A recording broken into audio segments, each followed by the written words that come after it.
नमस्कार दोस्तों, मैं हूं अधिवक्ता शिविका जैन। आप सभी का स्वागत करती हूं अपने चैनल सहायता एक जुनून में।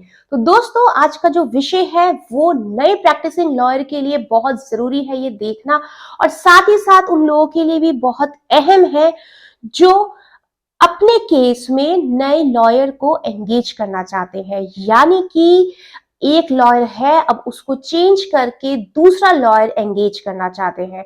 तो जरूर देखिएगा इस वीडियो को पूरा अंत तक, क्योंकि बहुत ही खास बातें मैं बताने वाली हूं इस वीडियो में। तो दोस्तों, बात को बिना घुमाए फिराए सीधे आ जाते हैं हम मुद्दे पे। तो मुद्दा क्या है? मुद्दा ये है कि क्लाइंट जो है केस के चलते वकील को चेंज करना चाहता है। पर बात यहाँ पे ये होती है कि वो वकील को चेंज करना क्यों चाहता है। आखिरकार ऐसा होता क्या है कि उसे वकील जो है चेंज करने की जरूरत पड़ जाती है। तो इसी चीज को हम समझते हैं एक उदाहरण से। तो आप मान लीजिए कोई एक ए नाम का बंदा है, उसे हुआ सर दर्द। तो सर दर्द की दवाई लेने कहाँ जाएगा? वो डॉक्टर के पास जाएगा। तो वो गया डॉक्टर के पास। तो जब वो डॉक्टर के पास गया तो डॉक्टर ने उसे एग्जामिन किया और उसे दे दी 5 दिन की दवाई।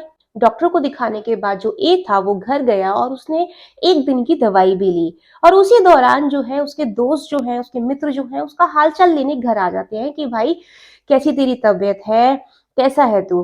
तो जब दोस्त ये जानते हैं कि इसने जो है एक फलाना डॉक्टर को दिखाया था, जो दोस्त उसको राय देती है कि भाई इस डॉक्टर का तो जो नाम है हमने कहीं सुना ही नहीं है, तूने गलत डॉक्टर को दिखा दिया है, तेरे को साइड इफेक्ट्स हो जाएंगे, तेरे को ये हो जाएगा, तेरे को वो हो जाएगा, उसे डरा देते हैं और उस दोस्त को रिकमेंड करते हैं एक्स नाम के डॉक्टर के लिए। और वो जो ए जो है वो अपनी दोस्त की बातों में आकर वो डॉक्टर एक्स को दिखाने भी चला जाता है। तो जब वो डॉक्टर एक्स को दिखाने जाता है तो वो डॉक्टर भी उसे एग्जामिन करता है और उसे 5 दिन की दवाई देता है और खाने के लिए कहता है। और उसके बाद क्या होता है, जब वो फिर 1 दिन की दवाई खा लेता है, उसी दौरान आ जाते हैं उसके रिश्तेदार। अब रिश्तेदार क्या करते हैं? रिश्तेदार कहते हैं अरे भाई तेरे को इतने बड़े डॉक्टर को दिखाने की क्या जरूरत थी, उसने इतनी सारी दवाइयां तेरे को लिख दी, तू तो खा खा के थक जाएगा, तूने कहाँ दिखा दिया, इससे तो तेरी बीमारियां और बढ़ जाएगी। पता नहीं क्या क्या उसे राय दे दी। अब फिर उसे डर बैठ गया। तो उन रिश्तेदारों ने उसे कोई डॉक्टर डी के बारे में बताया कि भाई तू यहाँ चला जा, वो तेरा इलाज बहुत अच्छे से कर देगा, तुझे अच्छी दवाइयां देगा। फिर वो चला गया डॉक्टर डी के बाद। तो दोस्तों, ये जो सिलसिला था ऐसी चलता रहा।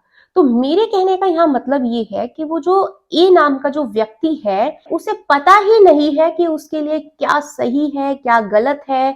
दोस्तों की बातों में आकर, रिश्तेदारों की बातों में आकर वो बार बार जो है चेंज कर रहा है डॉक्टर को।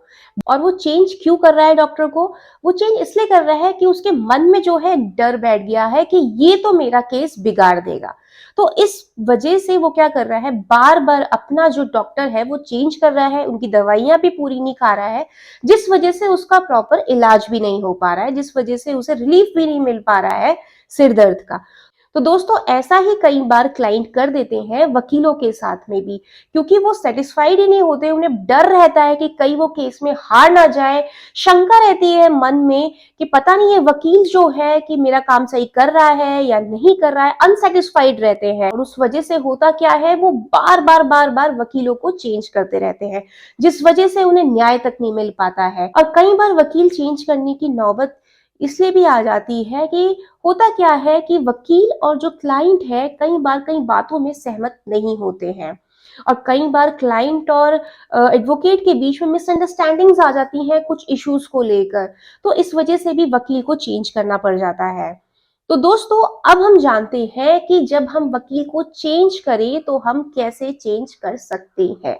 तो दोस्तों, यहाँ पे हम आ जाते हैं असली मुद्दे पर कि वकील को हम दूसरे वकील को हम नियुक्त कैसे करें अपने केस में। तो यहाँ पे मैं आपको बता दूं कि आपको करना क्या है। तो जो आपके पुराने वकील थे उनके पास आप लेके जाए एक नया वकालतनामा और उस पे उनके एनओसी ले ले। एनओसी का मतलब यहाँ पे ये हुआ कि जो वकील है साइड में ये लिख देंगे कि भाई मुझे कोई आपत्ति नहीं है, आप कोई अगर नया वकील करते हैं तो उनके उनसे ये लिखवा ले और उसी के नीचे उनके हस्ताक्षर भी ले ले। उसके बाद आपको करना क्या है, अपने नए वकील के पास जाएं, वो वकालतनामा लेके वो वकालतनामा भरेंगे और उसी कोर्ट में, जिस कोर्ट में आपका केस चल रहा है, उसी कोर्ट में वो वकालतनामा लगा देंगे। तो ये तो बात हो गई वकील दूसरे वकील को नियुक्त करने की कि हम कैसे कर सकते हैं। पर यहाँ पे एक परेशानी उठती है कि अगर जो आपका प्रीवियस वकील है, जो पुराना वकील है, अगर वो आपको एनओसी देने से मना कर देता है तो आप क्या करें? तो यहाँ पे आपको बिल्कुल परेशान होने की जरूरत नहीं है, क्योंकि आप देख रहे हैं सहायता एक जुनून की वीडियो, जिसमें आपको पूरी सहायता मिलेगी। तो दोस्तों, ऐसी कंडीशन में हमें करना क्या है? ऐसी कंडीशन में हम ये कर सकते हैं कि जिस कोर्ट में हमारा केस चल रहा है, उसी कोर्ट में एक हम एप्लीकेशन दे सकते हैं दो तरीकों से। पहला, हम ये भी काम कर सकते हैं, एक एप्लीकेशन कोर्ट में दे दें कि भाई हमें प्रीवियस जो लॉयर है, जो पुराने लॉयर है, उससे एनओसी दिलवाई जाए। या फिर हम दूसरी एप्लीकेशन दे सकते हैं कि हम लॉयर चेंज करना चाहते हैं। दोस्तों, यहाँ पे एक सवाल उठता है कि एनओसी की रिक्वायरमेंट क्या है?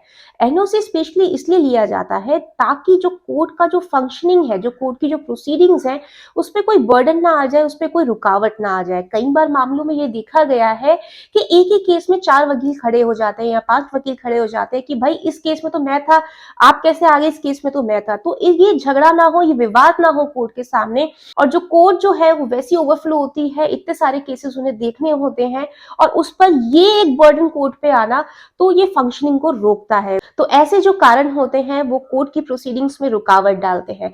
तो दोस्तों, ऐसे करना ही क्यों है? हम भी चाहते हैं जो कोर्ट के जो केसेस हैं वो जल्दी जल्दी सॉल्व हो, जल्दी जल्दी निपटारा हो। तो दोस्तों, आप जब भी कोई नया वकील करे, जो दूसरा वकील अगर आप जब भी करें, तो पुराने वकील से एनओसी जरूर ले लीजिए। ये आप ही के लिए फायदा है, और जो न्यू प्रैक्टिसिंग लॉयर है उनके लिए भी वीडियो बहुत काम की है, क्योंकि अगर आपको ये एनओसी के प्रोसीजर के बारे में पता ही नहीं होगा तो आप अपने क्लाइंट को सही से असिस्ट नहीं कर पाएंगे। तो देखते रहे सहायता एक जुनून की वीडियो को, और अपनी नॉलेज बढ़ाते रहे, और मार न खाए कहीं पे भी नए प्रैक्टिसिंग लॉयर।